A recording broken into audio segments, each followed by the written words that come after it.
most of my whiskey drinking podcast listeners, and myself included, we look at the art world as basically a bunch of crazy people.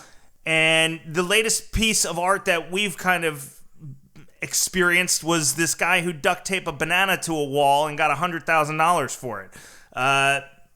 What are we missing? Well, yeah. So I think a lot of people feel that way, and maybe the best way to start is just to talk about the size of the art market to contextualize it with other asset classes. So the size of the asset class today is roughly $1.7 trillion.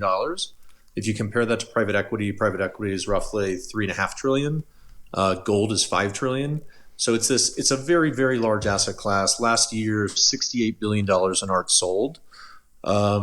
So, for a lot of people that aren't familiar with the art market, I think they do tend to read these stories in the news about, bananas that are taped on a wall that sell for $100,000 and think it's crazy. But this is a real industry with lots of players in it that's turning over billions of dollars a year. Right, but you can understand how a bunch of beer drinking, sports watching people like myself look at a banana duct taped to a wall and see $100,000 price tag, and we just say these people have lost their fucking minds, right? Yeah, I mean, with the I think talking about the banana is probably a rabbit hole that won't be productive. But there's lots of artists that are well known.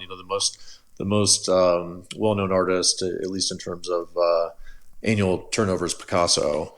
And it's interesting, if you look at the top 100 artists, mostly household name artists, Picasso, Warhol, Basquiat, etc., those artists constitute roughly 62% of that $68 billion a year in turnover. So from an art market perspective, there's actually very few artists that constitute the majority of the market.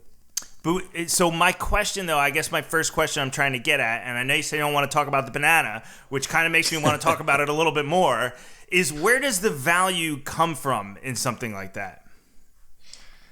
Yeah, so the banana is by an artist named Maurizio Catalan, who is a very, very well-known artist. He was making a statement that was somewhat I guess akin to performance art, but I